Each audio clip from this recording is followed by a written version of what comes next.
Welcome back. We are back today talking about classifying chemical bonds based on the electronegativity number. So if you remember in our last segment, we talked about bonding in general, and now we're going to take a closer look at what those bonds look like and how to figure them out. Now, we're going to be looking specifically at nonpolar covalent bonds, polar covalent bonds, and then ionic bonds. So if you remember, just to review a little with you, covalent bonds are when the electrons between atoms are shared. So if you look at the diagram on the left and the animation on the left, you'll see that as the atoms come together, they both use the electron to fill their outer shell. So this would be considered sharing, so it's a covalent bond. If you look at the image and the animation on the right, you'll see that Na comes together with Cl, and as they come together, the electron from Na fills a spot in Cl, leaving the outer shell for Na filled because it's giving up that extra electron on the outside. And as it comes closer to chlorine, it gives chlorine the 8th electron it needs to fill that outer shell. And so this would be considered a transfer of electrons, and that's what we know as an ionic bond. So our objective then is to classify those bonds based on the electronegativity. So we're going to be looking at covalent bonds, polar covalent bonds, as well as ionic bonds. Now we need to consider the electronegativity when we try to decide what type of bond is occurring. Now this is not what your periodic table looks like, but it is showing the electronegativity numbers, and you'll notice that they increase as we move from the left to the right, and they also decrease as they move from the top to the bottom. So the ones that are up in the top corner over here are going to be the highest electronegativity numbers, and they're just going to get lower as they go down. Likewise, the ones that are over here are pretty low, but again, it's still going to get lower. So this is going to be the lowest area that you have here. Now, we're going to show you on your periodic table where to find the electronegativity number, but it's going to be on the back side of what you're used to using, and it's the top right-hand number in the box. So we'll show you that in class, but I just want you to notice here that there's an increasing electronegativity number as I move across from left to right, and then decreasing as we move from top to bottom. Now, again, in the top right-hand corner, if you look at where we have the circle, you've got some of the highest electronegativity numbers on the table. Those are the strongest. They have the strongest pull. If you look at the ones on the bottom left, they have the weakest pull. They're the smallest electronegativity numbers. So they have, basically, they're big numbers and they're big atoms, but they have low electronegativity numbers. Now, we're going to overview the types of polarity in bonding. So you have nonpolar. That's a small difference in electronegativity, so there's an equal sharing. So when I look at those numbers, the difference is really small. They're really close together number-wise. Polar, there's a little more difference in the electronegativity difference. It results in an unequal sharing, so there's a bit of a pull, which creates poles on either side.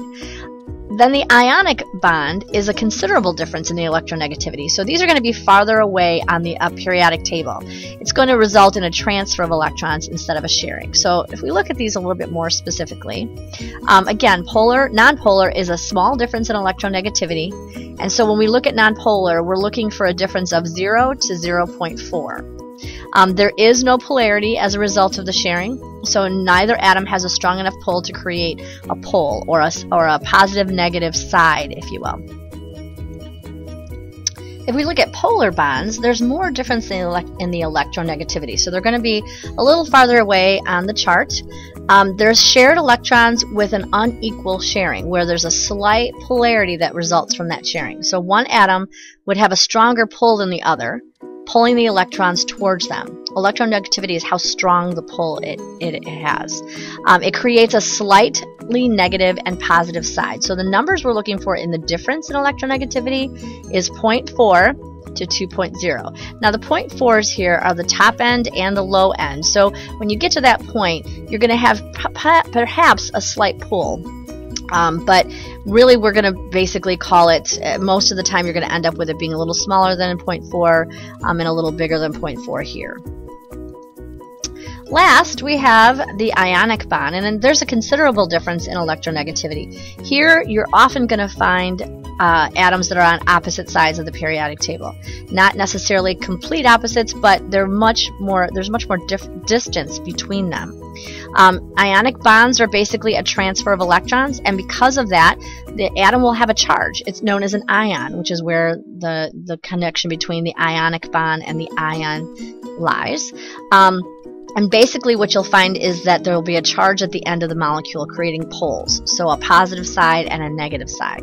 One atom will have a much stronger pull, enough pull to pull the electrons into its orbit, and again it creates the ions. Now I like to refer to this as, a big brother and a little brother playing tug of war.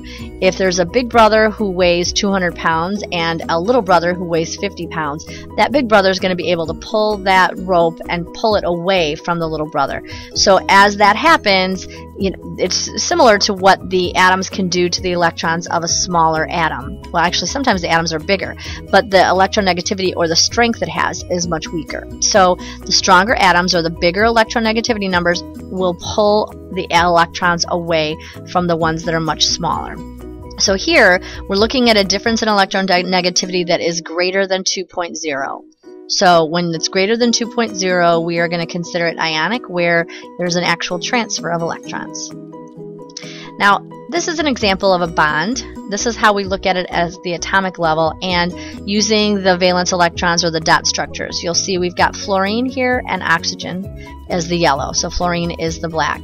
Fluorine has 1, 2, 3, 4, 5, 6, 7 in the outer shell. It's got one hole to fill, so we've got 2 of those here.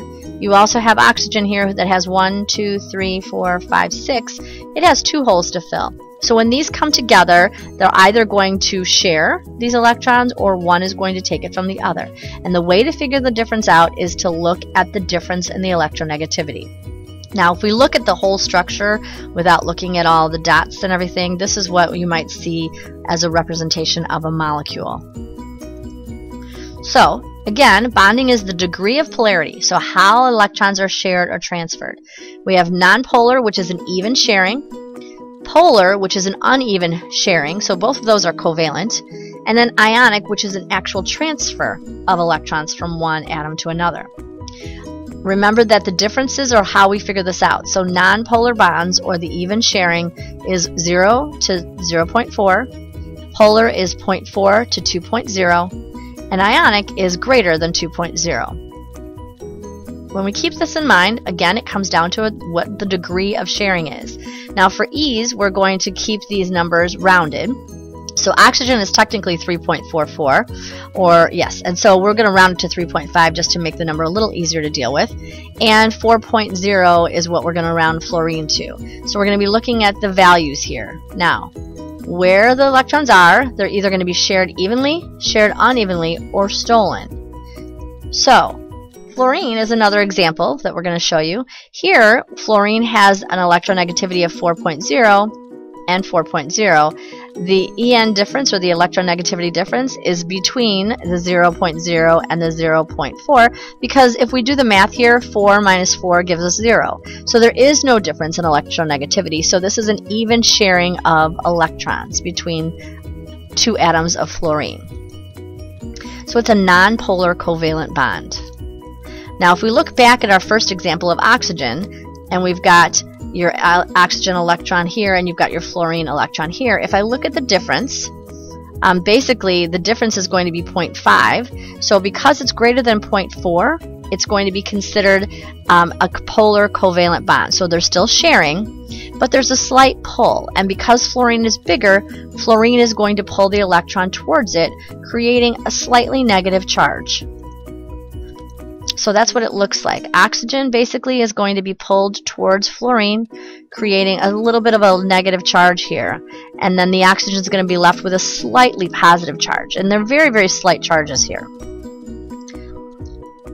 So these are polar bonds with uneven sharing.